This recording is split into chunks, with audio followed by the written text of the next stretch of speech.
Labdien! Priecājos jūs visus redzēt, un pamazām arī sāksim mūsu webināru. Mani sauc Regita Zeļa un pārstāvu Latvijas Sociālās uzņēmējdarbības asociāciju. Šajā rudenī īpaši aktualizējam pašvaldību un sociālo uzņēmēju savstarpējo sadarbību. Lai sociāla uzņēmējdarbība efektīvi attīstītos, pašvaldība ir viena no tiem partneriem, kuri ir īpaši svarīgi sociālās uzņēmējdarbības attīstībā. Un, protams, arī pašvaldībām ir svarīgi, ka sociālai uzņēmumi veidojas un rodas tieši pie viņiem, jo tas ir arī pievilcīga vide un arī efektīvs rīks, kā risināt arī savas sociālās problēmas, un ar viņiem sadarbojoties var radīt vēl labāku vidi pašiem priekš sevis. Aicinu jūs arī piedalīties webinārā, rakstot čatā jūsu jautājumus mūsu lektoriem, bet webināra laikā lūgums tomēr varbūt arī izslēgt jūsu kameras un šoreiz vairāk klausīsimies, bet tomēr, jā, šodien priecājos, ka mūsu webinārā būs divi lektori, kuri pārstāv lielas, spēcīgas pašvaldības, gan Cēsu novada domas izpildirektora vietniece Dana Bārbale, gan arī Cēsu novada pašvaldības administrācijas vadītājs Atis Egliņš Eglītis. Un šodienas webināra temats ir, kāpēc mums to vajag?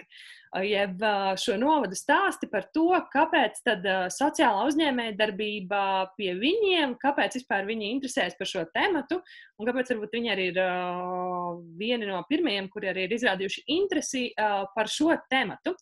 Lai uzzinātu, kas tad esat jūs, es aicinu jūs atbildēt uz šobrīd jums uz lodziņa esošo jautājumu, kur lūdzu jūs atbildēt, kas tad jūs esat.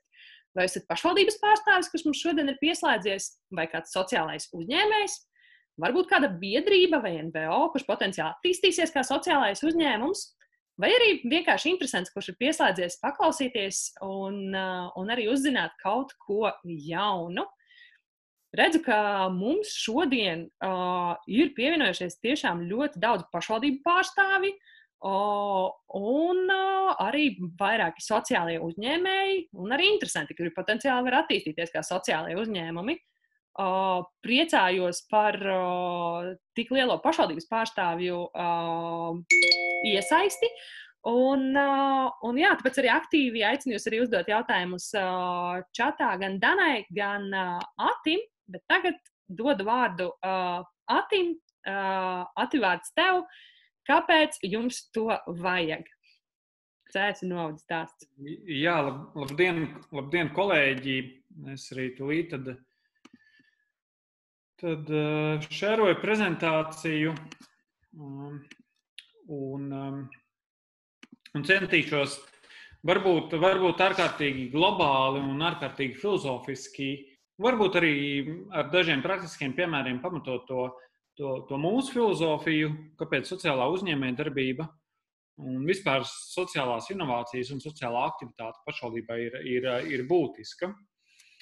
Un tad, ja mēs runājam par sociālā uzņēmējdarbību, tad mēs saskaramies ar vairākiem izaicinājumiem, ja vairākiem kompetenču jautājumiem, kā mēs varam vai nevaram sadarboties, vai mēs nevaram uzticēties, un kā mēs varam izmantot dažādu pieredzi un to pielietot savai vajadzībai. Un te ir viens citāts, kurš gan attiecas uz akadēmiskajām institūcijām, bet man šķiet, ka arī attiecas uz publiskām institūcijām un arī pašvaldībām.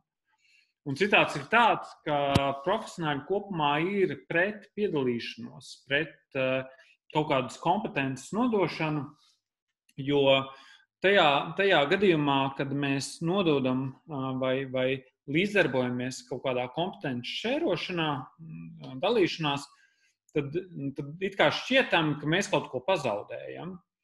Jo publiskās institūcijas pēdējos vismaz 2 gadsimtus ir stabili darbojušās uz tā, ka tām ir kaut kāda informācijas lauks, kaut kāds datu apjoms, ko tās sargā un ar ko tās menedžē vai ar ko tās dzīvo. Un tagad ir 21. gadsimts, kur pēkšņi ir piemēram tādas lietas kā atvērti dati. Un mēs sakam, mēs atvērsim datus. Un it kā jau nevienam tā konceptuāli nav pretestība pret datu atvēršanu. Bet tad, kad mēs nokļūstam līdz reālai rīcībai, tad rodas dažādi šķēršļi un dažādi argumenti, kāpēc varbūt tomēr datus neatvērt. Un te, piemēram, Cēsu piemērs ir tāds, ka mēs konceptuāli esam vienojušies, ka mēs atveram datus, un to mēs arī darām, un ir jautājums par budžeta atvēršanu. Un visi piekrīt, ka budžets ir jāatver. Un vēl ir grāmatveži arī finanšu pārvalde, kur saka, bet par ko mēs te runājam, jo budžets jau ir atvērts. Jeb, respektīvi, budžets ir publicēts Excel failos, kas ir saglabāts, ja publicēts PDF, Excel formā, bet PDF failos. Bet PDFs jau nav atvērts fails. Mums ir jārūpējas par tādu datu atvēršanu, kur ik viens var analizēt, pārskaitīt, saprast, atkal izmantot šos datus. Un tā ir tāda koncepcija un konceptuāls jautājums, cik mēs esam drosmīgi atvērt tās atvilknes, kas ilgu laiku ir bijušas mūsu rīcībā un kuras ir iespējams bijušas slēptas. Un tas ir tāds arī fundamentāls jautājums attiecībā uz jautājumu par sociālās uzņēmējdarbības attīstību un to, ko pašvaldība var vai nevar darīt. Un vēl konceptuāli, kas gan nav tieši saistīts ar sociālo uzņēmējdarbību, bet ar to domāšanu, vai angliski ir mindsets, latviski domāšana, laikam tā arī ir, viens ļoti, ļoti praktisks piemērs. Šī ir viena no pasaules vecākajām kartēm, kas ir zīmēta Jeruzalemē. Un mēs redzam, ka nāks, kā nē, tad Jeruzaleme pēc šīs pasaules kartes ir viss pasaules centrs, un visas pārējie pat kontinenti ir tā kā apkārt. Un tad, ja mēs nemainām savu konceptuālo domāšanu, tad arī nereti liekas, ka pašvaldība ir visa centrs. Bet patiesībā jau tā nemaz nav. Pašvaldība ir kaut kāda maza daļa no kopējas ekosistēmas, no kopējas sadarbības tīkla. Un tad, ja mēs tā pieejam, tad mums rodas pavisam jauni izaicinājumi un jaunas koncepcijas, kā uz to jautājumu skatīties. Un viens tāds ļoti, ļoti spilgts piemērs ir Cēsīs. Tas ir 2019. Gada, tad pagājušā gada 21. februārs, ja es pareizi atceros. 21. februāris, kad no rīta es pamostos un kā ik viens mūsdienās to dara, pirms iet mazgāt zobus, paskatās telefonā un es redzu, telefonā ir 121 notifikācija no Twittera. Un tā pirmā doma ir, ka kaut kas ļauns ir noticis pa nakti. Cēsīs ir, nezinu, tur kaut kas nodedzis vai kaut kāda milzīga katastrofa vai kaut kas. Bet nē. Kas ir noticis pa nakti? Pa nakti dažādi cilvēki, urbānisti, pilsētu plānotāji, transporta kustību speciālisti un tā tālāk un tā projām ir zīmējuši risinājumus vienam no Cēsu centrālajiem laukumiem, Vienības laukumam. Un tagad tas jautājums ir tāds, ko pašvaldībai, un šīs ir tās schēmas no tiem naktas zīmējumiem, pie tam ne visas, jo ir vairākas, tur ir milzīga plaša diskusija, kur ir izanalizēta transporta kustība. Un tagad ir jautājums, ko pašvaldībai ar šo materiālu darīt. Un tā pirmā ideja ir, ka domas priekšsēdētājiem Jānim Rozenbergam jāpasaka paldies visiem diskusiju dalībniekiem. Uz ko es saku, man liekas, ka nav pareizi, kolēģi, jo Vienības laukums tik tiešām ir viena liela problēma Cēsīs un Cēsu transporta kustībā. Un varbūt, ka mums ir jāpaskatās, un kāds no šiem variantiem ir arī jāievieš dzīvē. Un sākotnēji ir organizācijā diezgan liela pretestība, jo tas, kas nav izdomāts pašvaldībā vai pašvaldības institūcijā, tas nav uzticams.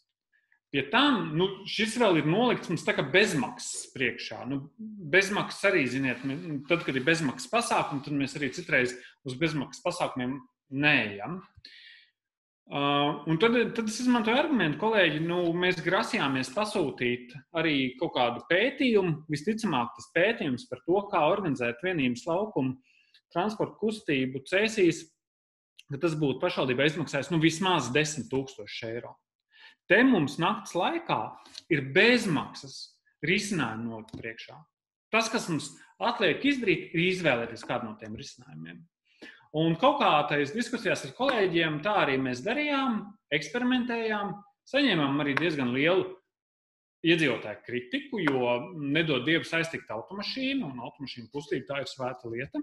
Un visi, kur pašvaldībās ir saskārušies vai dzirdējuši, tiklīdz mainās kaut kas transporta kustībā, tā ir trakums, bet neraugoties uz to, mēs jau 2 gadus esam vienu no nakts risinājumiem ieviesuši dzīvē, un tas ir tas, kā tagad izskatās vienības laukums. Varbūt tāda drūma bilde, jo ir rudens, bet tieši šī ir vakardien bildīte, kur transports ir novirzīts malā, kur galvenā centrāla ir piemineklim, kas tā arī ir, kur mašīnu plūsma nav centrāla vairs, bet centrāla ir iedzīvotāji, viņu kustība, gājēji un tam līdzīgi. Un tad nākamgad mēs vēl risināsim jautājumu par labiekārtojumu. Mēs atradām arī naudiņu, lai to laukumu šogad arī noasfaltētu un tam līdzīgi. Tā kā tas stāsts, lai mēs runātu par sociālo uzņēmējdarbību, un fundamentāli mainītu arī mūsu pieeju, ir stāsts par uzticību. Uzticēties, ka varam darīt citādāk un ka iespējams tas rezultātā pašvaldībā izmaksās lētāk un galu galā nodokļu maksātājiem izmaksās lētāk. Jo šis risinājums, kas ir ieviests, ir bezmaksas risinājums, ko pašvaldībai nācās vien izdarīt, sazīmēt primāri horizontālos marķējumus. Domājot tālāk par sociālo uzņēmējdarbību, mēs tagad vismaz pavasarī teicām, ka šis ir laiks un šis vīrus ir laiks, kad mēs varam būt kopā ar saviem mīļotajiem, ka mēs varam samazināt ātrumu, ka mēs varam pārvērtēt savas vērtības. Jā, bet ir jautājums, vai mēs tik tiešām varam samazināt ātrumu. Un kāpēc iespējams tas tik viegli nav? Tāpēc, ka principi, kas ir darbojušies gadsimtiem ilgi, un arī gadsimtiem ilgi publiskajā pārvaldē vairs nedarbojas mūsdienās un mūsdienu pārvaldē. Un pati pirmatnējā ekonomika, kuru datē ar to laiku, kad cilvēks izcēlās agrārajā ekonomikā, galvenais resurs bija zeme. Jo es bagātāk, jo man vairāk zemes, jo es bagātāks. Tāda klasisks piemērs Latvijas gadījumā ir baltvācu muižniecība. Viņi bija zemkopi, patiesībā lauksaimnieki. Un jo lielāka muiža, jo bagātāki bija baroni. Un tādi principi darbojās gadu tūkstošiem ilgi. Tā veidojās lielās impērijas, piemēram. Un tad 18. un 19. gadsimtā tika pieteikta industriālā ekonomika, kur atkal mainījās tā ideja industriālā ekonomikā. Jo es vairāk saražoju, jo es kļūstu bagātāks. Industriālā ekonomikā attīstījās mūsdienu pašvaldības struktūra, mūsdienu izglītības sistēma. Tas, ko mēs lietojam šodien, plašu struktūru tika izveidot 18. un 19. gadsimtā. Un tur tā pieeja bija pavisam vienkārša. Lai kādu vietu attīstītu, bija vajadzīgi cilvēki. Lai dabūtu cilvēkus, bija vajadzīga infrastruktūra, un infrastruktūras viens no galvenajiem elementiem bija ceļi, dzelzceļu ostas. Un ja mēs salīdzinātu jebkuras pilsētas attīstību, industriālas pilsētas attīstību, tad mēs redzētu, ka tiklīdz mēs pievelkam dzelzceļu, padziļinām mostu vai izbūvējam ceļu, tā momentāli pieaug iedzīvotāju skaits. Interesanti, ka šī pieeja un šī ideja ir saglabājusies arī līdz mūsdienām. Bieži vien mēs sakām, ja man to ceļu saremontētu līdz manai pašvaldībai, tad gan man sāktos zelta laiki. tad nu gan man te brauktu turisti un brauktu investori. Bet, diemžēl, 21. gadsimtā tas vairs nedarbojas. Ceļš viens pats vairs nenodrošina kādu investoru vai talantu piesaisti kādai vietai, kā tas bija 19. gadsimtā un 20. gadsimtā vēl. Pēc otrā pasaules kara mēs sapratām, ka mums ir vajadzīgas zināšanas un cilvēki ir vērtība, un tad mēs sākam runāt par zināšanu ekonomiku un ideju, ka ir jāinvestē cilvēkos. Un tad ir 21. gadsimts, kur vēlns ir slikti piesaukt, bet kur vairs nevar saprast, kurš no šiem principiem īsti darbojas. Principi, kuri ir darbojušies gadsimtiem, gadu desmitiem ilgi, pēkšņi vairs nespēja nodrošināt mūsu stabilitāti. Un tādēļ tas, ko es rādu ļoti daudzās auditorijās un ko mēs arī izmantojam CS pašvaldības tagad attīstības plānu izstrādē, ir runāt par 3 lieliem rimbuļiem. Pirmkārt, infrastruktūra, un infrastruktūra ir svarīga, ceļš ir svarīgs un tā iela ir svarīga, bet bez tā hardware bumbuļa ir vajadzīgs arī orgvērs, kas ir caurskatām politika, pārvaldība, sadarbība, kā mēs sadarbojamies ar industriju, kā mēs veidojam klāsterus, sadarbības pudurus. Un visbeidzot, ārkārtīgi svarīgi ir tā dzīves kvalitāte, tā gaisotne, tā vietas vibrācija, daudzveidība, atvērtība, dažādība. Tas ir tas, kas piesaista cilvēkus kādai vietai. Mums, piemēram, ir viens uzņēmums, kurš savu ražotni tūlīt pārceļ no viena novada, kurš ir daudz dziļāk laukos. Viņi tur ilgus gadus ir strādājuši. Viņi ražo dizaina mēbeles. Un viņiem ir tā problēma tāda, ka viņi uz to lauku novadu nevar piesaistīt speciālistus, jeb dizainerus. Tas iemesls tāpēc, ka tai vietai, lai cik viņa zaļa būtu, lai cik labs ceļš tur būtu, pietrūkst tās vibrācijas, kas savukārt ir atkal cēsīm. Un paldies Dievam, ka tas cēsīm ir dots, kurai ir koncerta zāle, kurai ir arī nakts dzīve. Tas nav mazsvarīgi, nakts dzīve ir ļoti svarīga, kurai ir kaut kādi veikali, kurai ir krodziņi, hipsternīcas, bulanģērijas, veselības aprūpe un kvalitatīva izglītība. Un ja mēs gribam kādu vietu attīstīt, tad šie 3 rimbuļi ir jāskata kopumā. Un te ir ārkārtīgi svarīga loma tai tieši sociālajai uzņēmējdarbībai. Jo sociālā uzņēmējdarbība spēj iedarbināt visus 3 rimbuļus. Un tad ir jautājums, kā CS apskata sociālo uzņēmējdarbību. Mēs esam to ambīciju izvirzījuši kļūt par Eiropas kultūras galvaspilsētu 2027. gadā. Un tūlīt pēc šīs sanāksmes man ir tikšanās ar EKG darba grupu, un sociālā uzņēmējdarbība, sociālā iesaiste ir viens no mūsu basiciem vispār, lai mēs runātu par Eiropas kultūras galvaspilsētu. Tas ir tā kā sirdī tur tāda sēkliņa iedēstīta. Mēs visu laiku runājam, kā mēs iesaistīsim cilvēkus, kā mēs varam nodot to pilnvaru sabiedrībai. Nevis institucionāli šo programmu veidot. Protams, ka mēs viņu uzrakstīsim institucionāli, bet ideja ir jānāk no ārpuses. Nākamais, kur mēs runājam par sociālo uzņēmējdarbību, ir valsts 196, un tā ir digitālā transformācija, un šī ir bildīta no pagājušā gada, kur mēs pievienojamies valsts 196, un te ir vēl tādi spēlētāji kā Rīgas Tehniskā universitāte, Ekonomikas ministrija, Microsoft, Baltija, Latvijas informācija komunikācija tehnoloģija asociācija, RTU, Draugiem grupa un vēl. Un arī šeit mēs risinām jautājumu par sociālās uzņēmējdarbības attīstību. Un citu aizmugurē ir Skolas 6. Mūsu pārstāvi Skolas 6 ir Cēsu radošo industriju centrs, kuru mēs lēnām transformējam par sociālās uzņēmējdarbības centru.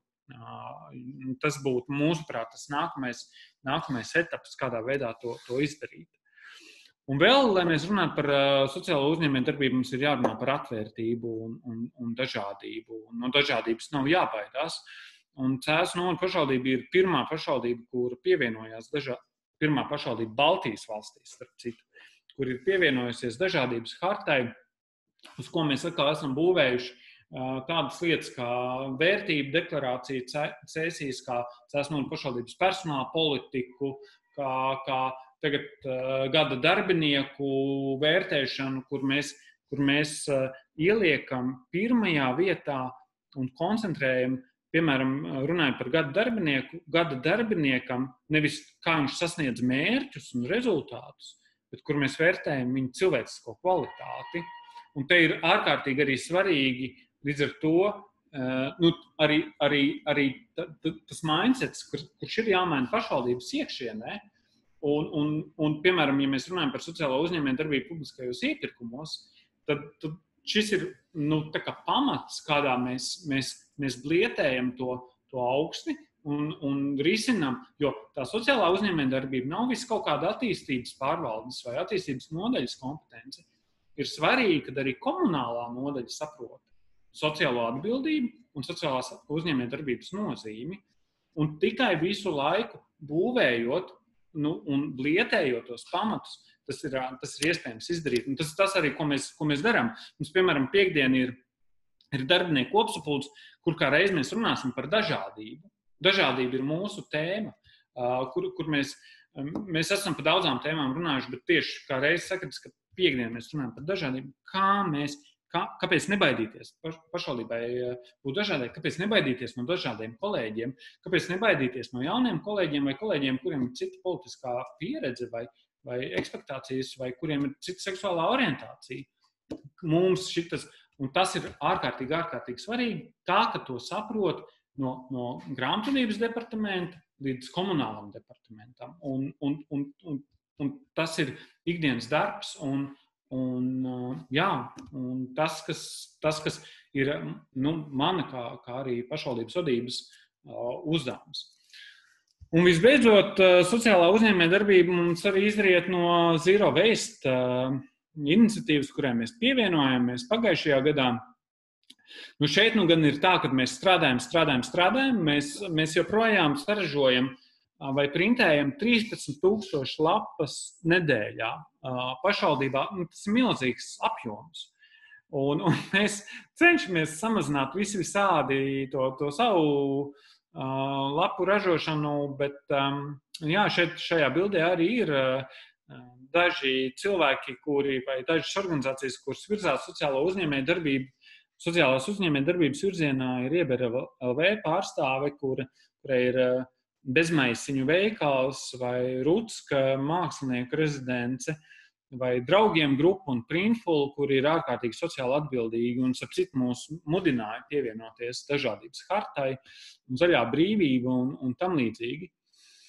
Ar to visu es gribu teikt, ka sociālo uzņēmējdarbību mēs nevaram izraut no kopēja konteksta. Mums ir jāskata tā mūsu ambīcija konceptuāli, lielākā tvērienā, un sociālā uzņēmējdarbība ir kā viens rīks, kādā mēs varam īstenot pašvaldības mērķus, vai atkal otrādi neīstenot vai nesasniegt pašvaldības mērķus savstarpējā pašvaldību konkurencē, kur mēs cīnāmies gan par investoriem, gan par iedzīvotājiem.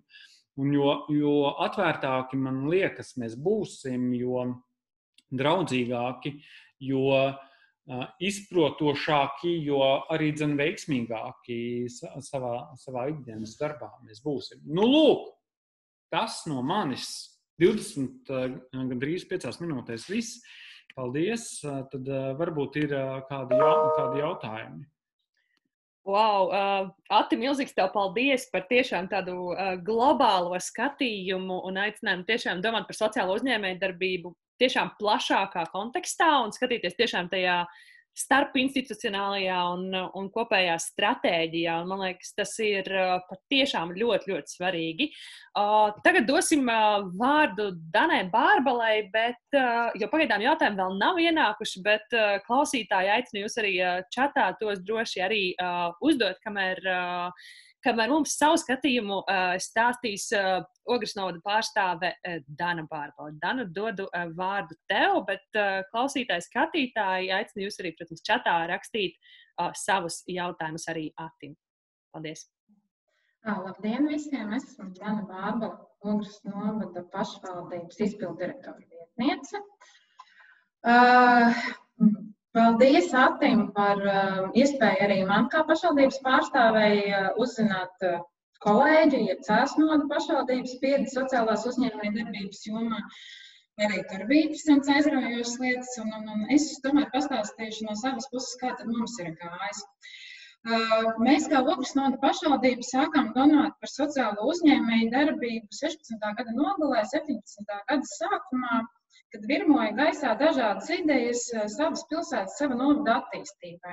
Un interesanti bija tas, ka mēs nemaz nezinājām, ka šajā laikā pat spēkā nav vēl tāds likums, kā sociālā uzņēmuma likums, kas regulē šo te jomu. Bet mums pašiem tātad kaut kur jau zemapziņā bija šī te doma, un varbūt tas arī bija tas dzinējspēks, kāpēc mēs esam šodien tikuši tik tālu, cik esam. Citi mūs vērtē, ka mēs esam spēruši ļoti lielus, plašus, daudz soļus nākotnē. Pašiem liekas, ka mēs esam tikai pašos sociālās uzņēmējdarbības attīstības pirmsākumos. Tad bija tā iespēja attīstot šo te ideju par sociālo uzņēmējdarbības sieviešu nogrē piedalīties Latvijas sociālo uzņēmēju asociācijas rīkotajos dažādos semināros, iepazīties ar dažādiem sociālajiem uzņēmumiem, uzzināt viņu pieredzi, gan kāpēc viņi sevi dibina, ko viņi sagaida no savas darbības, gan arī saklausīt viņu vajadzības, kur varētu atbalstīt viņus pašvaldība, kāda būtu pašvaldības uzdevumi, un tad sākt un meklēt, domāt šos, ko mēs kā pašvaldība varam īstenot. Šī ceļā esam sapratuši vairākas nianses, kas netiek regulētas, ja varbūt ir atstātas, mazliet aiz borta, bet tas ir devis iespēju veiksmīgai sadarbības uzsākšanai ar pašu sociālās uzņēmējdarbības asociāciju un meklēt šos risinājumus. Bet tagad mazliet vairāk par pašu Ogres Noda pašvaldības pieredzi. Tā tūlīt. Kā un kāpēc mēs to sākām? Un sākām ar to, ka, ja laikā, kad stājās spēkā sociālo uzņēmumu likums, vairākas biedrības ir personas, kam bija idejas par sociālo uzņēmēju, domāja, kā īstenot sevi šajā jomā, mēs bijām pašvaldība, kas uzsāka ceļu meklēt sociālos uzņēmējus savu funkciju īstenošanai. Un tad sadūrāmies ar to, kad sāk Latvijā dibināties vairākie sociālie uzņēmumi, tad viņi klauvē pie pašvaldības durvīm. Šeit mēs esam sociālais uzņēmums, kā mēs varam jums kopā sadarboties. Bija arī gadījumi, kad saka, kā jūs mums tagad pašvaldība varat palīdzēt, jo mēs esam sociālais uzņēmums. Un mēs bijām pašvaldība, kas pateica, šeit ir vairākas jomas, kur mēs redzam sociālā uzņēmēja ienākšanu, bet nebija pretī sociālā uzņēmuma. Un tad sākām meklēt, uzrunāt cilvēkus un atradām arī tādus, kas bija gatavi pārkvalificēties, ja iegūt šo sociālā uzņēmuma statusu un īstenot šo gan savu, gan pašvaldības ieceri tieši Ogres novadā. Un laika gaitā ejot, jau šis mūsu atbalsts ir izskanējis valsts mērogā, un jau mēs vairāk sākam tikties ar konkrētām gan sociālajiem uzņēmumiem, gan interesantiem, kas nāk pie mums uz pašvaldības stāst, man ir tāda un tāda ideja, vai es esmu šeit gaidīts. Mūsu atbilde ir, jā, jūs esat gaidīts, ko un kā sākam darīt, lai jūsu sociālais uzņēmums šeit tiktu dibināts, veiksmīgi attīstītos un uzsāktu savu dzīvi. Tātad vēlreiz, kā līdz tam mēs tikām. Tātad likumā par pašvaldībām ir noteikti vairākas autonomās funkcijas, un viena no tām ir kultūras pieminekļu un vēsturiskās apbūves vērtības saglabāšana, kas, protams, iet soli un roku rokā ar pilsētas kultūras attīstību, par savas administratīvās teritorijas labiekārtošanu, iedzīvotāju izglītību, rūpes un visu pārējo. Un tad nāca tā, ka mums Ogres vēsturiskajā centrā bija ļoti skaista ēka, kuru pašvaldība ieguva savā īpašumā un meklēja iespēju viņu attīstīt. Un mums, kā jebkurā citā pašvaldībā, darbojas arī sociālais dienests, un sociālajiem dienestam struktūra vienība ir dienas centrs Saime, kurā darbojas personas ar intelektuālās attīstības traucējumiem, kas ir arī invalīdi, bet kas ir pats interesantākais un mūsuprāt vērtīgākais, viņi ir arī darboties spējīgi. Un viņi ir tā sabiedrības daļa, ko mēs parasti gribam izstumt no redzamās vides. Viņiem tiek piedāvātas speciālas telpas, caur likumu par pašvaldībām, caur pienākumu sniegt sociālo palīdzību un pakalpojumus. Mēs par viņiem rūpējamies, bet mēs viņus reti, kad integrējam darba vidē. Un ņemot vērā, ka ar viņiem vienkārši aprunāties un pastāstīt, vai jūs esat gatavi strādāt, tas mirdzums, kas iemirdzas šajos cilvēkos, tas izaicinājums un tā sevis sajušana kā vērtīgam sabiedrības loceklim, ka arī viņš tiek uztverts kā līdzvērtīgs darbinieks, nodarbinātais, ka viņš var ienākt un pierādīt sevi, ka neskatoties uz to, ka viņam ir kaut kādi intelektuāli attīstības traucējumi, ka viņam ir kaut kādi kustības traucējumi, viņš var izdarīt to pašu. Bet kas ir vērtīgākais? Prieks par to viņam ir divi tik liels, jo vairs viņš nevis dzīvo tikai no tās palīdzības, ko sniedz pašvaldība, bet viņam ir pašam iespēja sev nopelnīt iztiku, ja tādā veidā uzlabot savu dzīves līmeni un paplašināt savas iespējas. Un tad mēs gribējām apvienot šīs divas lietas kopā. Pašvaldības telpas, ko var nodot dažādu funkciju īstenošanai, un šie te mūsu sociālā dienas centra saime klienti, kas ir jāintegrē mūsu sabiedrībā. Un nonācām pie lēmuma, ka šajās telpās, ko pašvaldība ir gatava, ko pašvaldība ieguvusi un izremontējusi, laist iekšā darboties sociālo uzņēmumu, kas pie sevis nodarbina personas ar invaliditāti un dod viņiem iespēju strādāt. Tātad mēs risinājām šīs divas problēmas. Kādēļ sociālais uzņēmums? Sociālais uzņēmums patiesībā ir tieši tāds pats uzņēmums, kā ik viens cits sijā vai cits komercdarbības veids, kuram ir jābūt izstrādātam savam biznesa mērķim, ar iespēju izdzīvot jebkurās konkrētas apstākļos, nopelnīt savu peļņu, samaksāt darbiniekiem algu, sniegt pakalpojumu. Bet viņam ir viens plus, viņš nes, risina arī sociālu problēmu. Pie tā šis te mērķis, biznesa attīstības mērķis viennozīmīgi ir jābūt finansiālam un ekonomiskai ilgtspējai, un lai viņš iegūtu sociālā uzņēmuma status, viņam ir jāiziet vēl papildus kritērijas, komisija jāiesniedz atskaites, jāpamato savu ideju izdzīvošanu.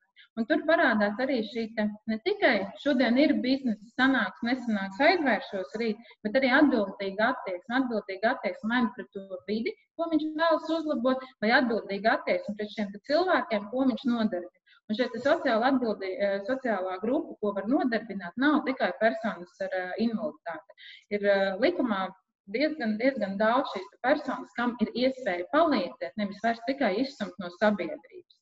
Un ņemot vērā gan sociālā uzņēmuma dibināšanas mērķi, gan pašvaldības mērķi, mēs sapratām, ka viņas pārklājas, ir vienoti. Tātad mērķis bija veicināt sociālās uzņēmējdarbības vides attīstību Ogres novadā, sekmēt sociālās atstumtības riskam pakļauto iedzīvotāju grupu nodarbinātību, pakalpojumu noietu, prioritāri atbalstu sniedzot inovatīvām un sociāli atbildīgām idejām.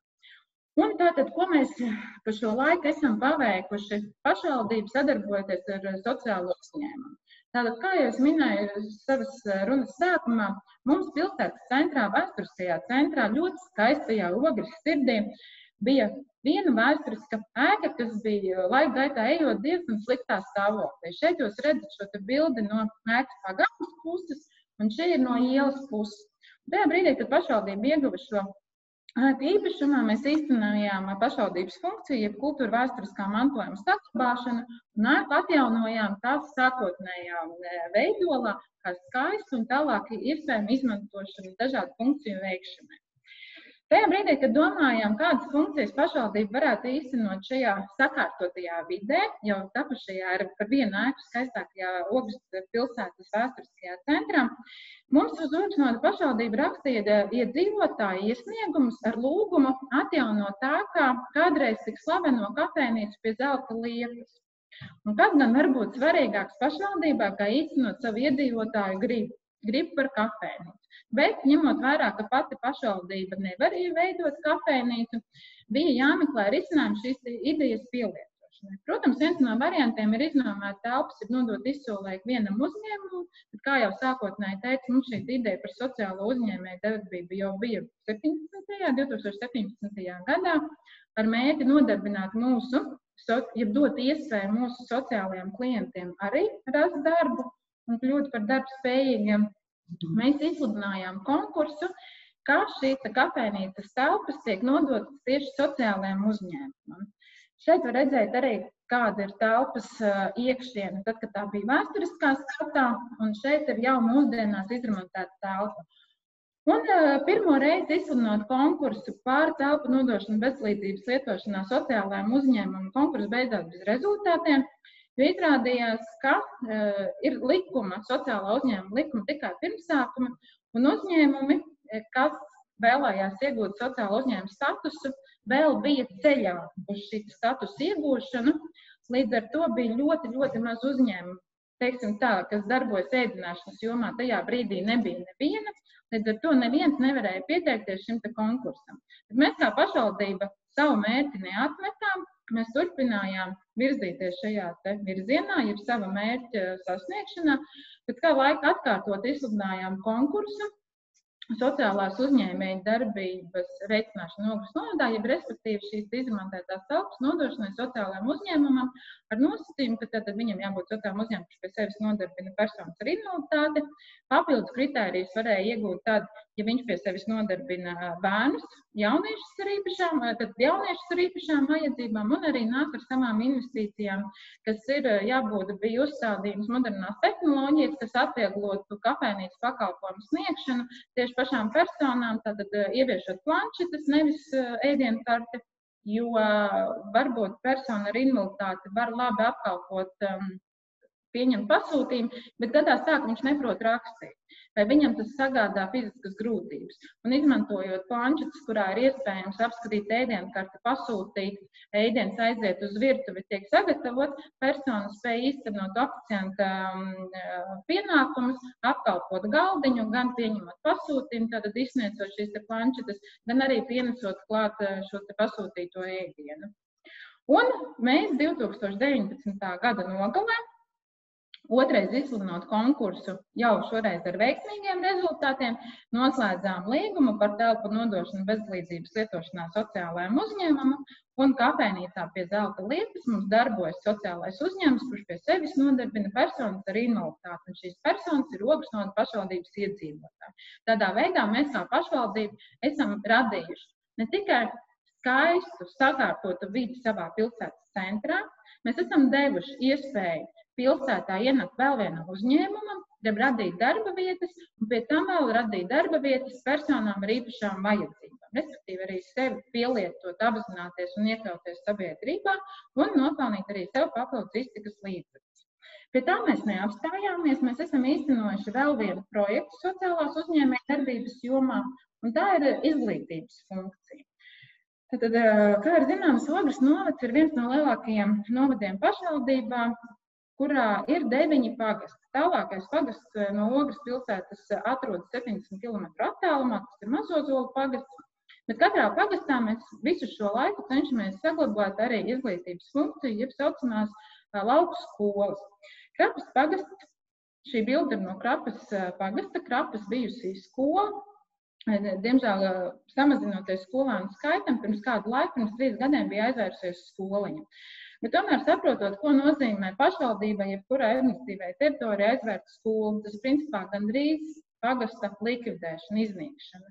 Jo skola tā ir vieta, kur iet bērni iegūst savas zināšanas, kur vecākiem ir iespēja palikt, saglabāt vai savas dzimtas mājās, vai veidot mājas no jauna zaļā vidē, veidot savu saimniecību, vai arī īstenot sevi kādā no lielajām pilsētām, bet viņš zina, ka šajā te vietā, kur viņš dzīvo, ir arī bērniem iespēja iegūt izglītību, kultūras, sporta funkcijas īstenot. Tāpat arī tā ir vieta, kur satikties pagastu iedzīvotājiem, dažādām biedrībām, organizācijām.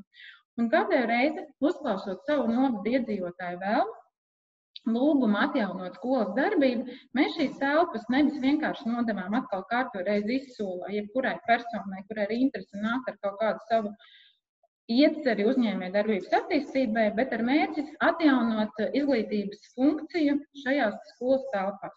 Tādā veidā mums izdevās atrast sociālo uzņēmumu Universum, kas īsteno izglītības funkciju, jeb skolu Valmierā, un viņi bija gatavi arī nākt un šādu skolu atvērt Ogres novadā Krapas pagastā. Sadarbojoties un runājot par šīs skolas atvēršanu, šā gada 1. septembrī skola no jauna atzima, ja vēra savas telpas Trapas pagasta skolēniem. Un interesantākais ir tas, ka, ja mēs sākotnēji bijām plānojuši, ka šajā skolā mācīsies 16 bērniņi, šobrīd šajā skolā mācās 43 bērni. Rezultāti ir attaisnojuši mērķi vairāk kā uz pusi, kas, protams, priecē un apliecina to, ka pašvaldībai sadarbojoties ar sociālajiem uzņēmumiem ir iespējams panākt rezultātus veiksmīgi un pat vairāk nekā tas ir cerēts.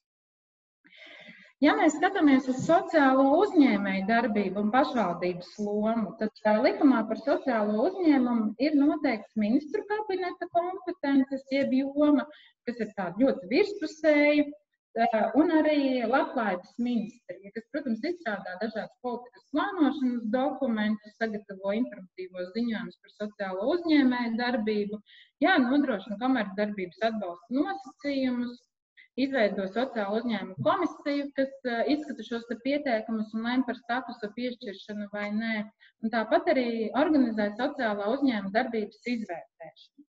Bet īsti nav pateikta pašvaldības loma.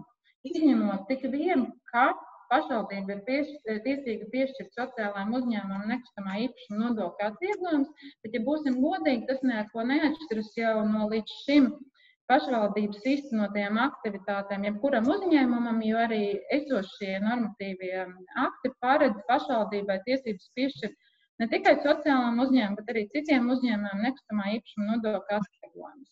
Otra lieta, kas ir spēkā esošajos normatīvajos aktos, kas nāk par labu, ja ko var uz likuma pamata darīt pašvaldība, atbalstot sociālu uzņēmēju darbību, ir tātad piešķirt bezlīdzības lietošanā mantu kustamo un nekustamo uz laiku, kamēr ir šim uzņēmumam sociāla uzņēmuma status, bet ilgāk par 10 gadiem.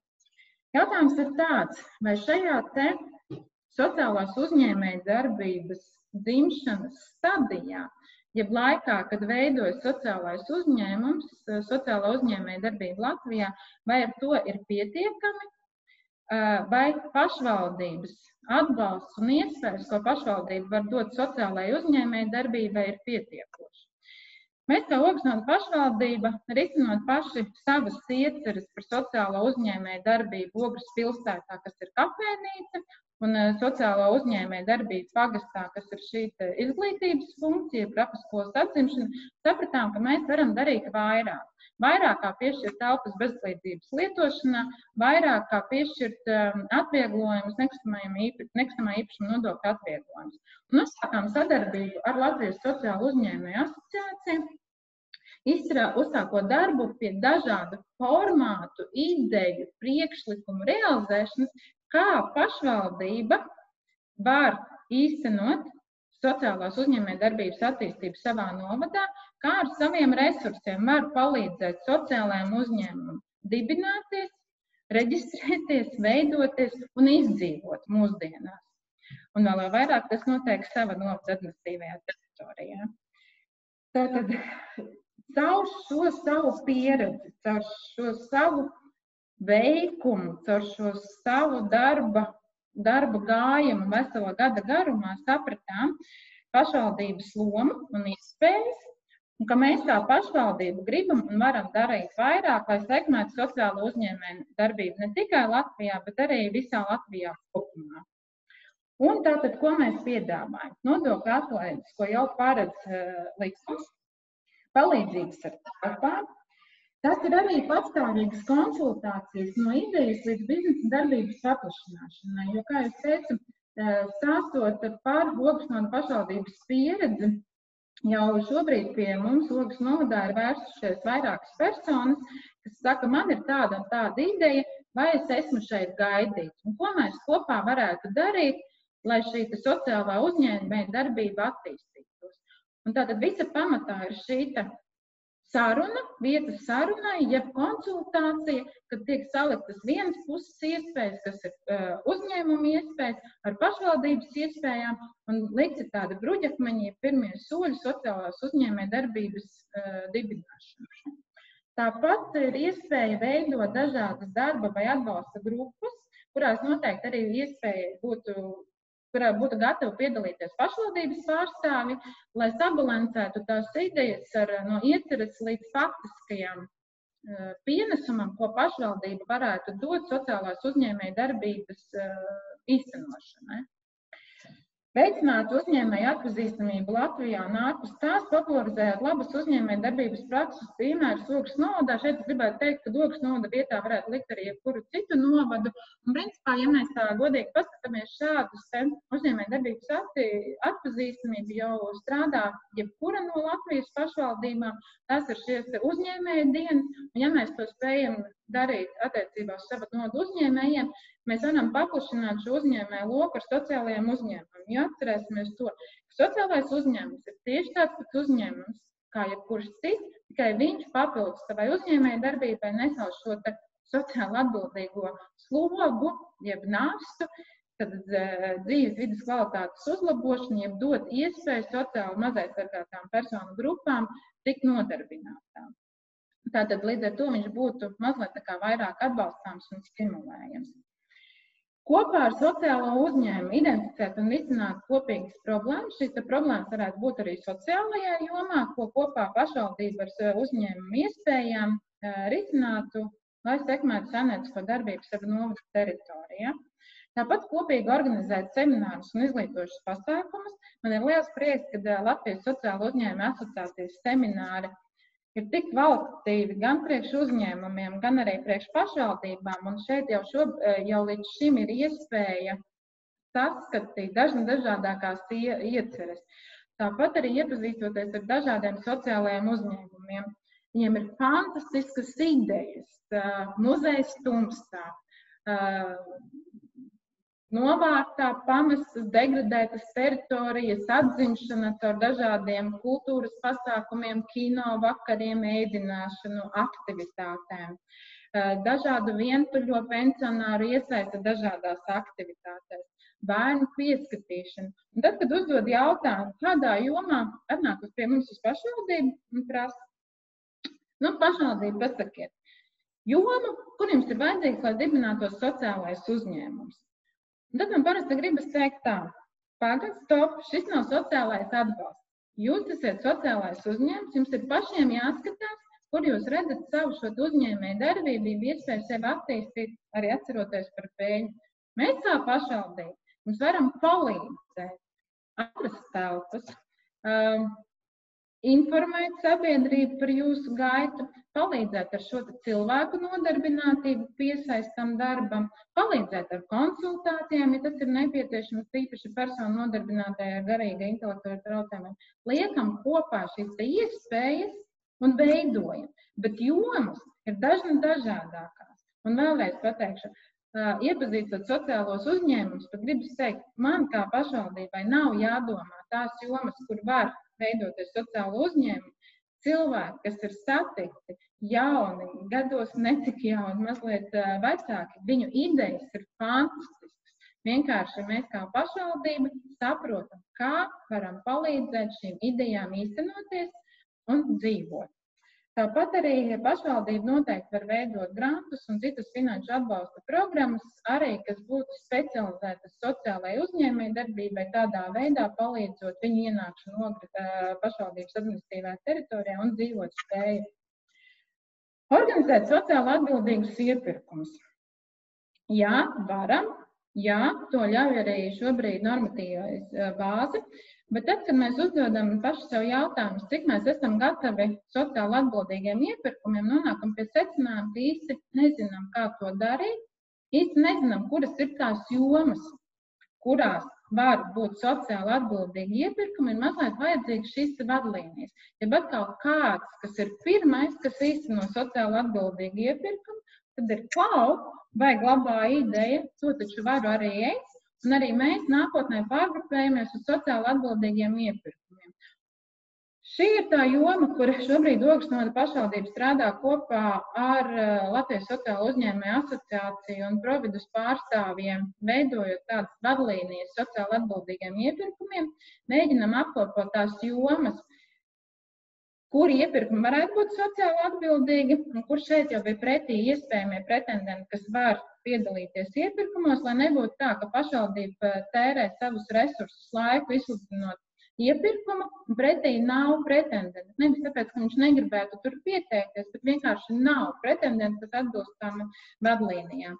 Un, protams, aizvien vairāk un vairāk atbalstot sociālos uzņēmumus, sajūtot, ka gan valsts, gan pašvaldības ir ieinteresētas sociālās uzņēmējdarbības attīstībai, nākotnē ticu, ka būs vairāk sociālā uzņēmuma, līdz ar to arī šos te iepirkumi un iepirkumu jomas, kas varētu būt īstenojams kā sociāli atbildīgas iepirkumi, būtu paplašināmi aizvien vairāk un vairāk. Un vēl viena, kas ir ļoti būtiska, manuprāt, tāds atbalsta piedāvājums ir pašvaldībai sadarbojoties ar dažādiem sociālajiem uzņēmumiem, sniegt atbalstu tieši personu ar īpašām vajadzībām nodarbinātībai.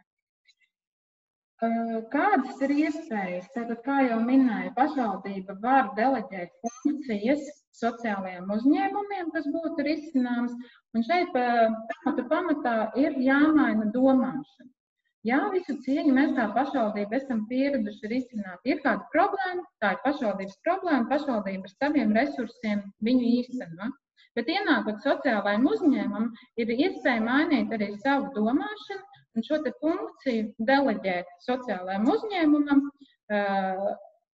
atslogojot pašvaldību, gan finansiāli, gan no citu resursu ziņas, gan dodot iespēju sociālā uzņēmuma dibināšanai un dzīvot spējai. Uzņēmējdarbības vides attīstība un jaunu darba vietu radīšana novadā, tātad ienākot jebkuram uzņēmumam, tā ir jauna darba vietu radīšana, kas, protams, ir šis pozitīvais sloks, kad ir novadā dzīvojušiem iedzīvotājiem iespēja atrast sev tuvu dzīves vietai darbu un nodokļi, kas tiek ieņemti no uzņēmējdarbības, pēc tam nonāk tālāk pašvaldības budžetā, un atkal pašvaldības spēja aizvien vairāk un vairāk palīdzēt sava nodu iedzīvotājiem, tā skaitā arī uzņēmējdarbībā un vēl jau vairāk sociālajai uzņēmējdarbībai. Persona ar īpašām vajadzībām integrēšana darba tirgū, nevis tikai rūpes kā sociālajā pabalsta un sociālais pakalpojums, un sociālās palīdzības pakalpojumu klāsta palielināšana.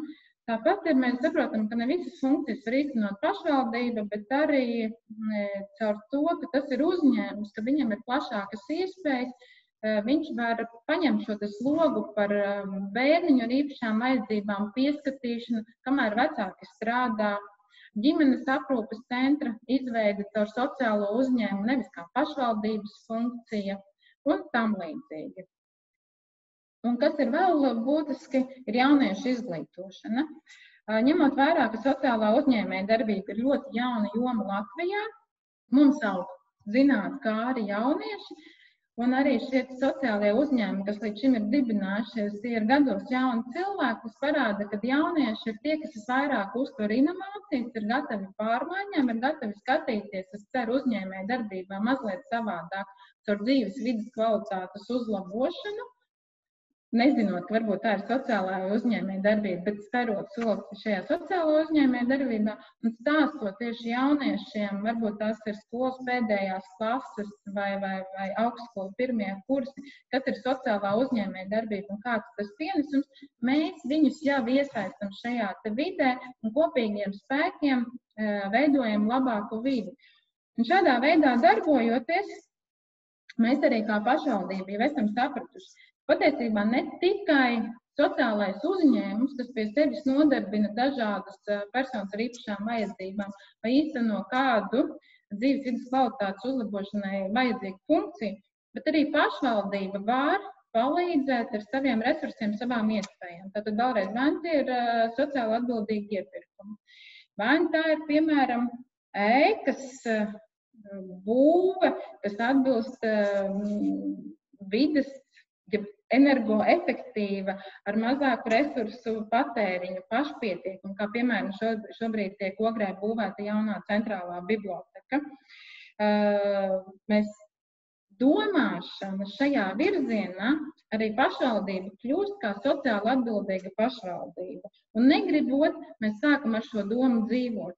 Un tad, kad mēs sākam skatīties jaunā virzienā, piemēram, šobrīd dzīvnieku patvērsmes funkcijas uzlabošana, jeb jaunas patvērsmes izveidošana, jau negribot sev zemapziņā sēž doma, kā es šo varētu veidot ar sociālo pienesumu.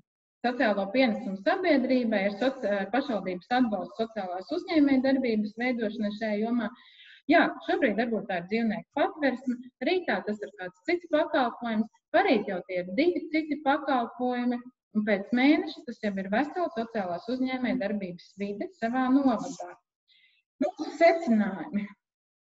Ikviena jauna darba vieta novadā, tā ir iespēja gan iedzīvotājiem atrast tātad sev darba vietu, gan pašvaldībai veidot vidi mūsdienīgu, iedzīvotāju vajadzībām atbilstoši, par ko principā jau arī stāstīja kolēģis no Cēsnodu pašvaldības, kad ikviena pašvaldība ir ieinteresēta savas vidas attīstībā. Mēs tā Oksnodu pašvaldību joprojām ticam idejai par sociālo uzņēmēju darbību un tās devumu sabiedrībai kopumā. Mēs joprojām atbalstām sociālās uzņēmēju darbības mērķi un paši jau esam sākuši domāt šajā virzienā un pie sevis aicinām ikvienu personu, gan kas jau ir sociālais uzņēmējs, kas tikai plāno kļūt par sociālo uzņēmēju darbību. Nākat strādāt, mums šī joma rūp, mēs esam gatavi jūs atbalstīt, būt kopā ar jums soli solī. Un, kā jau teicu, esam gatavi darīt visu nepieciešamo, lai veicinātu sociālās uzņēmējdarbības un uzņēmējdarbības kopumā attīstību novadā. Un ar atbildību iesaistamies šajā projektā. Noslēgumā paldies jums par Oksnodu pašvaldības pieredzes stāstu uzklausīšanu. Sveiciens tuvojušos valsts svētkos. Paldies jums! Super, Dana, liels tev paldies par ļoti praktisko un ļoti tādu arī iedvesmojošo stāstījumu, protams, par visiem darbiem, ko ir Ogre jau arī darījusi un izdarījusi. Ātri pievērsīsimies pāris jautājumiem, kas ir tieši Atim, jo Atim jau tūlīt būs jāpārslēdzas uz citu sanāksmi, diemžēl, bet Atims tieši jautājumi daudzi čatā ir tev. Kā ir? Vai Cēsis ir iegādājušies no sociālo uzņēmumu reģistrā iekļaut uzņēmuma preces un vai pakalpojumus pašvaldībai nozīmīgā apjomā? Jā, un te ir tas, ko es savā prezentācijā teicu, kad šī tēma nav tikai vadības tēma vai attīstības departamenta tēma, bet ka tai tēmai jābūt viscaur pašvaldības caurvītai. Un es jums izstāstīšu vienu tādu ļoti skaistu piemēru. Mums ir tikai viens pagasts Cēsī, mums ir Vaivas pagasts. Un Vaivas pagastam mēs tur dabūjām projektu naudiņu, mēs veicām izpēti par tā vienu dīķa problēmām, jo tas dīķis smirdēja. Rezultātā tur ir pētnieki strādājuši un atrisinājuši tā dīķa problēmu. Nevis atrisinājuši, bet ieteikuši tā dīķa risināšanas problēmu. Un tā problēma ir tāda, ka tas dīķis ir, nevis tā problēma, bet tas risinājums ir tāds, ka tas dīķis ir jānolaiž. Un tagad vienā no vadības sanāksmēm ir jautājums, ko darīt ar zivīm, kas ir dīķī.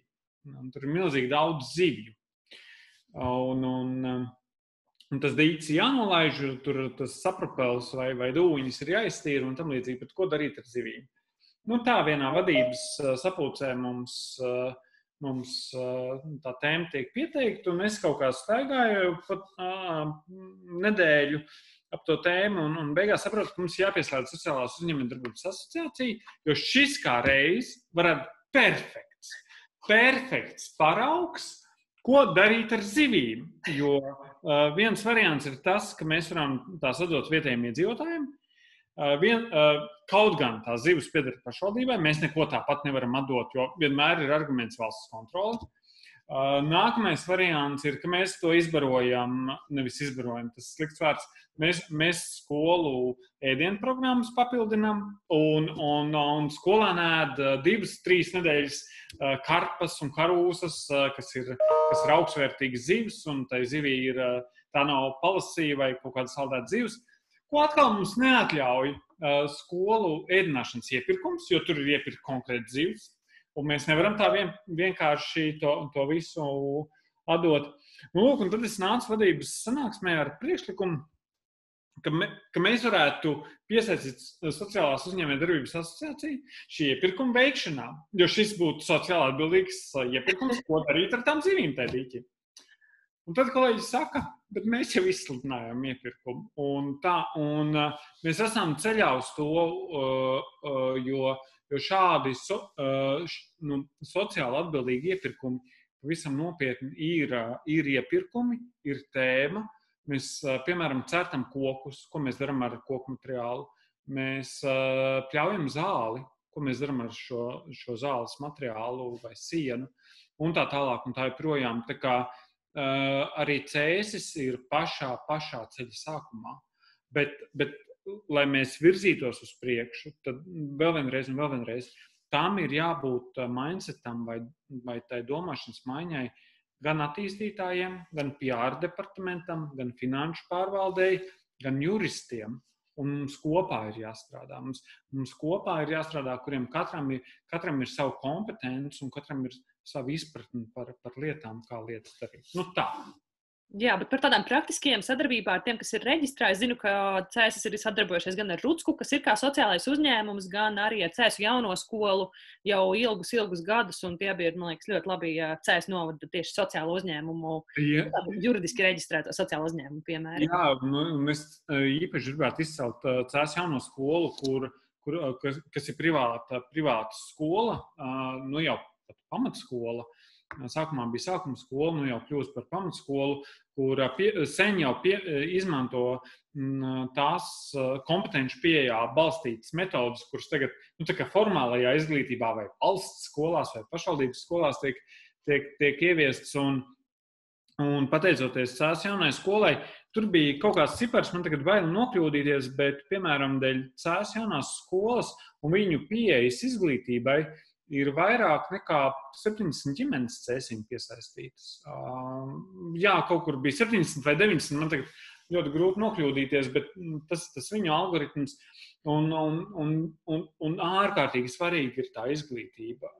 Un viņi, piemēram, ir man stāstījuši stāstus, kur skolēni, kuri mācās ļoti labās skolās, kuriem prestiža izglītība un prestiža izglītības iespēja dot, viņiem bieži vien ir tādas psihosomātiskas saslimšanas. Tur, piemēram, vēdera sāpes ir viena no klasiskajām tām problēmām. Un skolēni, kas pie viņiem pārceļās, ir klasiski ar vēdera sāpēm. Labas sekmes, bet sāp vēders visu laiku. Un tad jaunā skola ar savu metodiku pēkšņi izrādās, ka vēders ir tikai psihosomātiska saslimšana. Un tas ir tas, par ko ir ļoti jādomā tajā nākotnes konspektā. Jā, Ati, zinu, ka tev jāskrien, bet tomēr Evija jautā, vai CESIS tiek sniegts sociālais atbalsts nodarbinātības un dzīvesvietas jautājumos bijušajiem ieslodzītajiem, un vai būtu vēlme sadarboties tieši ar bijušo ieslodzīto resocializāciju droši vien? Jā, tik tālu, cik likums mums to nosaka. Tagad es ļoti birokrātiski runāju, kas man nepatīk, bet tik tālu, cik likums to nosaka, to mēs darām, bet noteikti ir jautājums par resocializāciju. Pie tam ārpus tēmu ir arī jautājums par pašu iestāžu vēlmi sadarboties. Mums ir arī viens skaudrs stāsts par vienu mākslas projektu no CES kolonijas, kur mākslinieki taisīja bildes un taisīja tādus dzīves stāstus par ieslodzītajiem vai audzēkņiem vai viņu klientiem. Un tagad mākslinieki jau bija gala stadijā izstādīt to izstādi CES vecpilsētā. Tad viņiem tika tās bildes un tās sejas saskrāpētas, lai neredz. Un daudzas lietas tika izskrāpētas vienkārši ar monētām. Un tas tāds skaudrs stāsts, bet mums ir jādomā par par cilvēku integrēšanu vidē. Un mēs arī kā viena liela daļa pašvaldību, liela daļa ceļam arī deinstitucionalizācijas centru.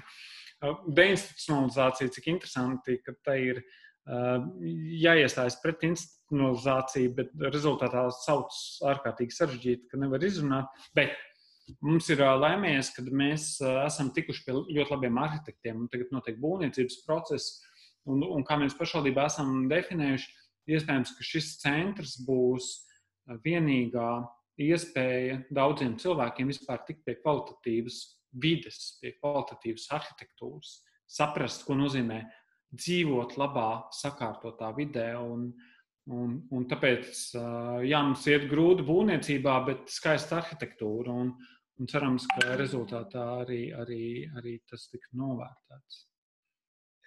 Jā, Ati, es zinu, ka tev ir jāskrien, un tu jau mums esi ļoti daudz veltījis laiku, un jau 7 minūtes kavē savu nākamo sanāksmi. Līdz ar to saku tev milzīgi paldies, un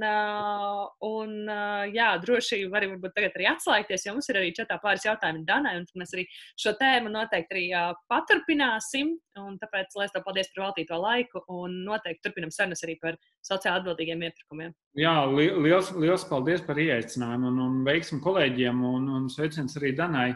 Un uz saziņu. Tā kā paldies un atstā. Paldies tev.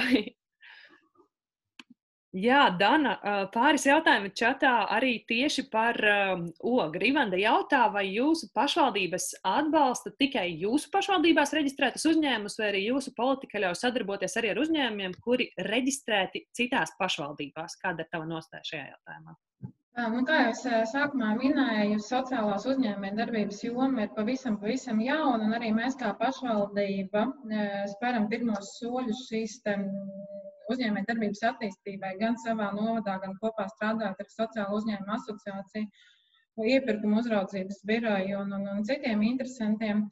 Tā kā šobrīd mēs esam gatavi sarunāties, uzklausīt idejas un priekšlikumus ne tikai ar ogres noda reģistrētiem uzņēmumiem, sociālajā jomā, tātad esam atvērti arī citās pašvaldībās reģistrētiem uzņēmumiem, bet iespēju ar telpām, ar kaut kādām praktiskām iespējām, kas ir nepieciešamas tieši uzņēmumam, kurš grib reģistrēties ogres novadā, mēs esam gatavi nākt palīgā arī risināt šo te praktisko pusi.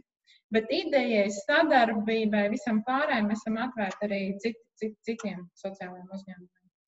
Lieliski prieks dzirdēt. Un jau arī man šķiet Universuma Krapas skola arī norādos to, ka jūs droši vien arī veicināt šo pārnovadu sociālo uzņēmumu arī prakšu dažādu pārņemtību un iesaisti, kas ir ļoti svarīgi patiesībā. Jā, tieši šis ir viens no tiem piemēriem.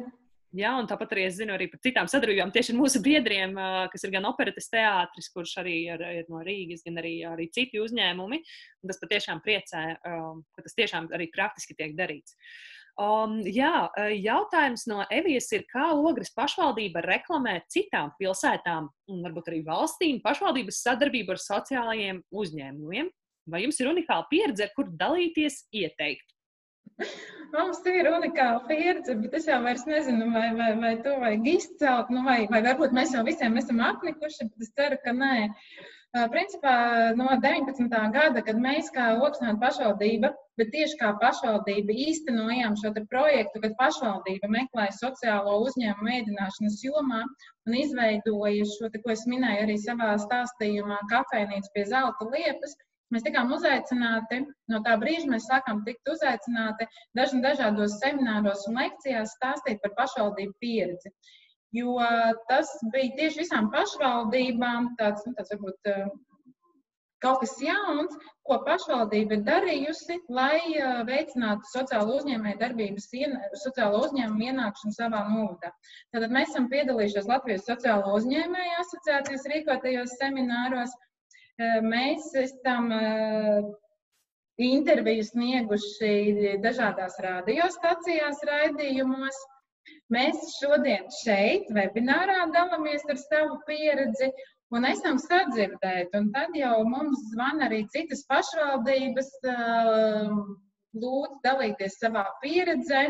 Tad, kad vēl tas bija iespējams, brauca ciemos, un mēs stāstījām savu pieredzi, savu redzējumu, savas problēmas normatīvajos aktos, kā tās risināt, kā esam atbildējuši ar sūdzībām par to, ka pašvaldība varbūt iejaucas konkurencē vai veicina ar savu atbalstu sociālās uzņēmējdarbības ienākšanu pārējo līdzīgu uzņēmumu pastāvēšanu. Esam risinājuši šos jautājumus, un tātad šādās tikšanās veidos gan ar sociālajiem uzņēmumiem, gan ar pašvaldībām dalāmies savā pieredzē.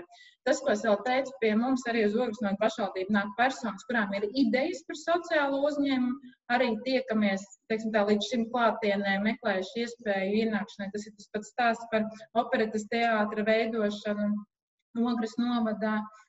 Gan arī, tā vēl bija viens piemērs, ko gribēju stāstīt, bet ar vienādi sakot, stāstam ar savu pieredzi, dalāmies. Tas, ko mēs vēl esam darījuši, Ogres Noda pašvaldība varbūt ir dzirdēts jau vairāk kā 5 gadus sniedz atbalstu Ukrainā kara darbībā cietušajiem bērniem, paņemot šos bērniņus uz Latviju, kuriem ir viens vai abi vecāki gājuši kara darbībā, parādīt tāds mazliet radot dzīvi, miera apstākļos Latvijā, iepazīstinot ar Latvijas kultūru, ar tradīcijām, gan arī ļaujot mūsu bērniem saprast un komunicēties ar šiem ukraiņu bērniem, saprast, ko nozīmē dzīvē kara apstākļos, ja? Un ejot tātad darboties šajā jomā ar atbalstu Ukrainā, Ukrainas iedzīvotājiem, mēs arī tikāmies ar Ukrainas uzņēmējiem. Principā viņiem ir kolosālas idejas, kolosāla produkcija, bet līdz ar šo kara iestāšanos viņiem ir savā veidā liekta iespēja attīstīt savu uzņēmējdarbību. Jā, viņi nav sociālie uzņēmumi, bet viņiem ir produkcija. Kāpēc?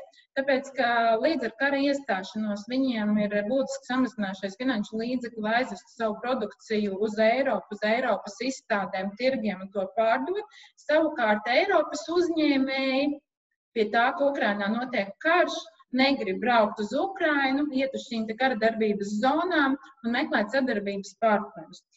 Ko es saku, Ogres Noda pašvaldība nav tā pašvaldība, kas baidās no izaicinājumiem, tā kā mums ir sadarbības partneri Ukrainā tieši šīs kara darbības zonā. 2019. gada decembrī, tātad pagājušā gada nogalē, rīkojot kārtējo Ogres Nodu uzņēmēju dienu Ogrē, mēs uzaicinājām un radījām iespēju šiem Ukrainas uzņēmējiem atbraukt uz Latviju, uz Ogri un ar savu produkciju iepazīstināt gan Latvijas uzņēmējus, gan arī Ogres Nodu uzņēmējus, radot iespēju satikties, veidot šīs dažādas sadarbības formas, jeb sadarbības kontaktus. Tāpat arī mēs pieaicinājām vairākus lektorus no Altuma, no dažādām citām organizācijām. Pēc tam man zvanīja, jā, jums Ogre bija atbraukuši šie Ukrainas uzņēmēji, mēs esam ieinteresēti viņu produkcijas pārdošana, atbalsta sniegšanā, kādi ir tie kontakti. Un tā mēs savadām kopā Latvijas uzņēmējus ar Ukrainas uzņēmējiem. Šis varbūt nav tas klasiskais piemērs par sociālās uzņēmējdarbības attīstību, bet kā pašvaldība ar saviem resursiem spēja palīdzēt ne tikai sava novada ietveros, ne tikai Latvijā, bet gribētos teikt arī pārrobežā un pat kara zonā. Jā, lielisks piemērs. Paldies, protams, gan par stāstu, gan arī tieši par to, ko Ogres novads arī dara šajā jautājumā. Tiešām patiesi prieks to dzirdēt. Jautājums ir arī, tomēr vēl pārējie jautājumi, tomēr arī vēl par sociālo uzņēmējdarbību. Ir jautājums, kurš no pašvaldības puses koordinē sadarbību ar sociālajiem uzņēmējiem un uzņēmējdarbību? Kā kurā pašvaldībā? Jūsu pašvaldībā. Pašvaldībā šobrīd šajā jomā esmu ļoti iesaistījusies es, un ar katru dienu vairāk un vairāk darbojoties es šo misiju, gribētos to teikt tā, iemīlu aizvien vairāk, bet saprotot to, ko pašvaldība ar saviem resursiem, ar savām zināšanām, ar savām iespējām spēj dot jebkuram uzņēmumam, un vēl jau vairāk tas sociālais uzņēmējs, Mēs šī gada rudenī, tātad precīzi neteikšu, septembris, oktobris, izveidojām jaunu amata vienību pašvaldības speciālists uzņēmējdarbību jautājumos. Zinu, ka ir citas pašvaldības, kur jau šāds speciālists ir jau vairākus gadus. Mēs kā Lūgusnāta pašvaldības izveidojām šādu amata vienību tikai šogad. Un šis speciālists arī tiek apmācīts, tātad viņam ir jābūt zinošam gan uzņēmējdarbības jomā, gan pašvaldību jautājumos, lai viņš varētu būt šis koordināts. Un tā kā šī joma mums Lūgusnāta pašvaldība ir jauna, kopā ar šo speciālistu mēs strādājam. Viņš arī apgūst sociālo uzņēmējdarbību, meklējam iespējas, kā pašvaldība var atbalstīt, un tātad plānots, ka mums ir atsevišķa amata vienība, ir pašvaldības speciālists, kas turpmāk koordinēs visus jautājumus par pašvaldību un sociālo uzņēmējdarbību. Un tādā veidā mēs esam arī sapratuši, ka var saglabāt šo sarunas platformu, nemitīgo saiknes starp sociālo uzņēmējdarbību, jo viesojoties Siguldā, iepazīstot Siguldas sociālo uzņēmēju pieredzi, tur bija tāda zelta vārda sociālā uzņēmējdarbība, sociālā uzņēmuma pārstāvis stāsta. Siguldā pazuda elektrība. Normāla situācija, tā mums ik pa laikam gadās. Bet jūs iedomājaties, man piezvana no pašvaldības speciālists un pajautā, vai jūs tiksiet galā šodien, vai mēs jums varam kā palīdzēt. Tas bija kaut kas. It kā varbūt tas ir sīkums, kas mums kā pašvaldības speciālistiem liekas ikdienas viens telefona zvans, bet pretī tam uzņēmumam vai personai vienalga, parasts uzņēmējs, individuālais komersants vai sociālais uzņēmums, tā ir tā saikne, ka viņš ir svarīgs pašvaldībai. Tāpēc, jā, pašvaldībā ir jābūt speciālistam, kas darbojas šajā jomā. Lieliski. Tātad tas ir uzņēmējdarbības konsultants, kurš palīdz arī tieši ar uzņēmējdarbību darboties. Jā, tieši tā. Ok, Marina jautā, varbūt tādu praktiskāku jautājumu, kā var zināt par nākošajiem iepirkumiem? Kur varētu uzzināt par tādiem praktiskiem iepirkumiem, kur tad varētu startēt arī sociāli uzņēmumi?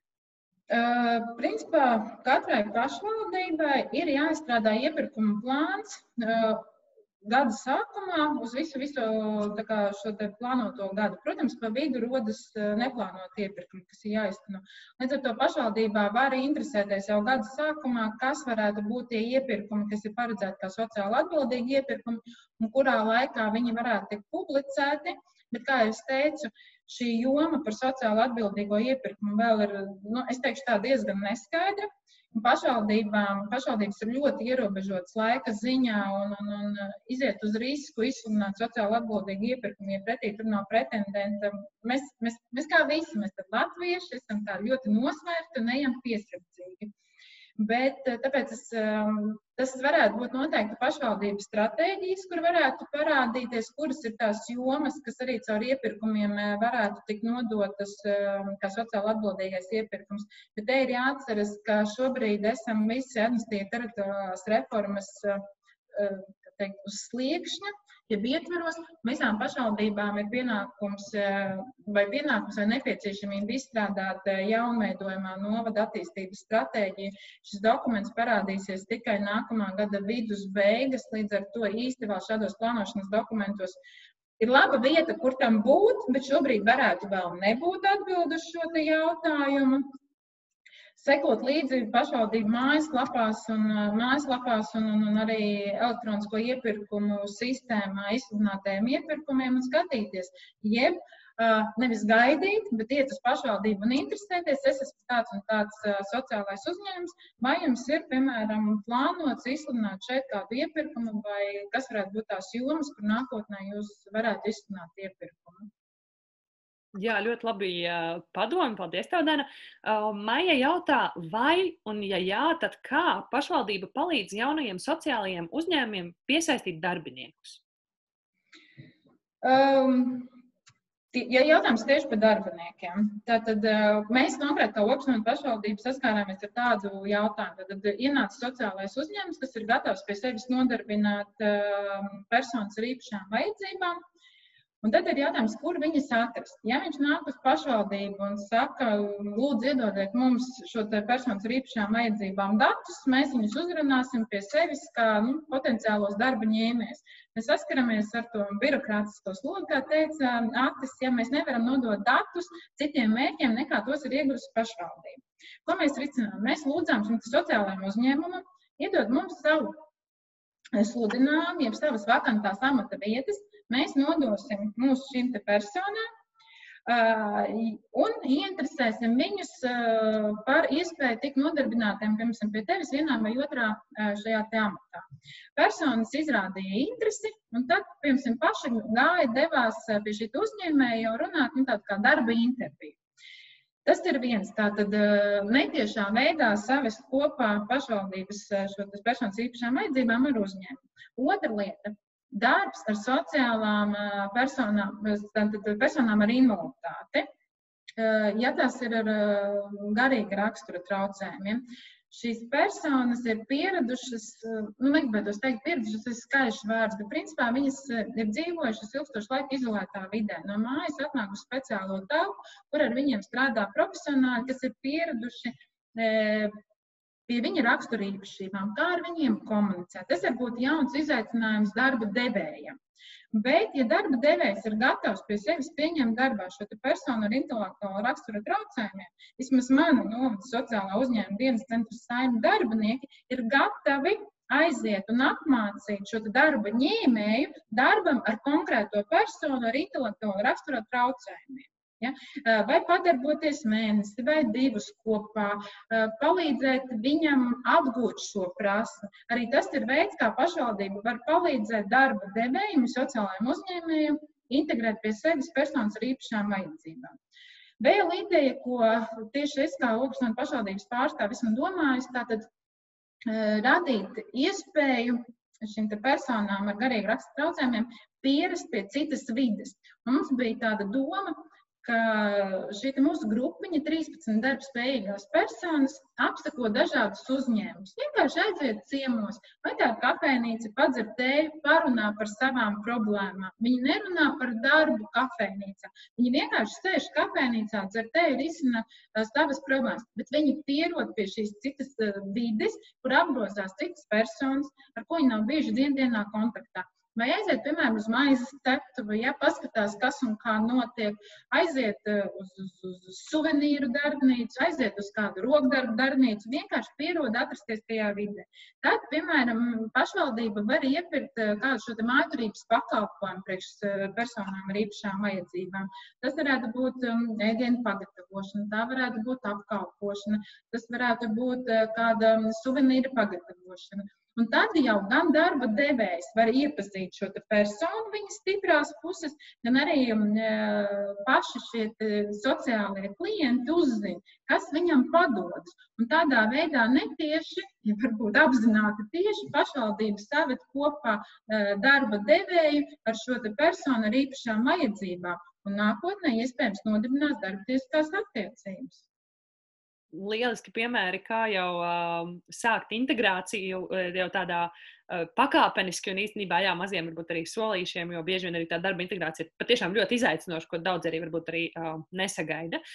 Jautājums no mājas ir, kā jūs komunicējat ar citiem uzņēmējiem, kas nav sociālie uzņēmumi, lai neradītu aizvainojumu un veidotu sapratni par sociālā uzņēmuma lomu pašvaldībā? Tās ir pašvaldības, jebkura veida sadarbība ar uzņēmumiem, tās ir uzņēmēju dienas, tās ir uzņēmēju biedrības izveidot sadarbībā ar pašvaldību. Tie ir šie minētie semināri vai darba grupas, bet visu pamatā tā ir sabiedrības informēšana un skaidrošana, kas ir sociālais uzņēmums. Ko tas mums dod? Vai tas ir konkurence, vai tas ir sadarbības partneris? Jā, varbūt vienu vietu, piemēram, arī atrodas vairāki sociālie uzņēmumi, kas darbojas vienā jomā. Tas ir, piemēram, mēģināšanā. Blakus ir 2 kafejnīcas. Viena kafejnīca kā kafejnīca, otra kafejnīca, kas nodarbina pie sevis šīs personas ar īpašajām vajadzībām. Tie varētu būt suvenīru tirgotāji. Viens uzņēmums, kas ražo pats un tirgo savu saražotā produkciju, otrs uzņēmums, kas pie sevis nodarbina atkal, piemēram, personas ar īpašām vajadzībām vai bijušos ieslodzītos vai bezpajumtniekus un tam līdzīgi. Ja? Jautājums, kāpēc pašvaldība atbalsta vienu, neatbalsta otru, abi dzīvo grūtos konkurences apstākļos, abiem ir jāizdzīvo, jāgūst peļņa. Bet skaidrot, ko pie sevis, ko šis sociālais uzņēmums dod. Ja? Tātad viņš ir pieņēmis darbā šo te varbūt personu, ko būsim godīgi, ne kurš katrs grib pieņemt darbā. Ja? Vai šis te invalīda, jeb ar garīgo attīstības traucējumiem radītās personas, es gribētu teikt, saldējuma bļodiņa, ja, vai svecīte, ko parastais uzņēmējs var izliet pusstundas laikā, savukārt personai ar kustību traucējumiem ir vajadzīga vesela diena, lai izliet to svecīti. Bet ja pašvaldība atbalsta šo te sociālo uzņēmēju vai ar telpām, vai caur iepirkumu iepērkot suvenīrus no šī sociāla uzņēmēja, mēs dodam iespēju personai attīstīt savas iemaņas, fiziskās iemaņas, laust to vasku, veidot to, likt trauciņā vaska gabaliņus, liet šo te vasku sveces izveidošanai. Viņš attīsta maņu, viņš pilnveido sevi, viņš mācas integrēties sabiedrībā, ja? Mēs dodam iespēju būt viņam vajadzīgam. Nevis tikai pašvaldība visu laiku iepērk materiālus, iepērk no nodokļu maksātāju naudas, lai dotu viņam šo iespēju, viņš saražot, izveidot šo te svecīti un ieliek plauktā, vai viņš šo svecīti pārdod, naudiņu saņem un var atkal tikt nodarbināts kaut kur citur. Tā ir sabiedrības informēšana. Un te es gribētu teikt, nevis, ko var pašvaldība darīt, bet ko mēs katrs varam darīt, lai mēs saprastu, kas ir sociālais uzņēmums un kāpēc viņš ir vajadzīgs sabiedrībai. Wow, lieliski! Man liekas, perfekti noslēguma vārdi un ļoti labs noslēgums un par to, ka tiešām mēs katrs varam vairot šo izpratni un katrs strādāt, lai veidojas arī tā izpratni, kāpēc tad sociālajiem uzņēmumiem ir tā sociālā ietekme. Un, man liekas, tas vienmēr ir par to sociālās ietekmes gan apzināšanu, gan komunicēšanu, gan arī tādu kopējās sabiedrības izpratnes, protams, veidošanos. Liels tev paldies par šiem noslēguma vārdiem un arī par veltīto laiku. Vienmēr prieks dzirdēt tādu iedvesmu, un es ceru, ka arī tos pašvaldību darbiniekus, kuri klausās, arī mazliet viņi iedvesmoja arī pie sevis kaut ko tomēr darīt un kaut ko arī uzsākt. Es ļoti ceru, ka tā tiešām ir. Un savukārt tos, kas ir tādi interesanti un sociālie uzņēmēji, varbūt tas arī radiet tādu atjaunot to ticību, ka varbūt viņi nav vieni šajā pasaulē, un ka tomēr ir svarīgi tas, ko viņi dara, jo, man liekas, vienmēr ir svarīgs tāds skatījums no malas un tīpaši no pašvaldībām. Līdz ar to, Dana, saku tev liels paldies. Un, dargie klausītāji, arī saku jums lielu paldies arī par dalību šajā webinārā. Atgādinu, ka jau 24. novembrī tiekamies jau nākamajā webinārā, kur stāstīsim vairāk par praktiskiem ieteikumiem, kā tad veidot sadarbību ar sociālajiem uzņēmumiem. Un tur arī būs viens praktisks gan sociāla uzņēmums tāds, gan arī asociācijas direktoras Madaras Ūlandes ieteikumi. Un tad 3. decembrī mēs arī turpinām tēmu ar noslēdzošo webināru par sociālajiem iepirkumiem, kas tad tie ir. Šodien jau vairākas reizes dzirdējām, bet, lai praktiski saprastu, kas tad ir sociālajie iepirkumi un arī vispār uzzinātu par tiem kaut ko vairāk, 3. decembrī 2003. Mums ir arī īpašs webinārs tieši šai tēmai, un kā jau minēju arī čatā, jau šobrīd drīzumā jau publicēsim arī vadlīnijas sociāli atbildīgu iepirkumu veikšanai.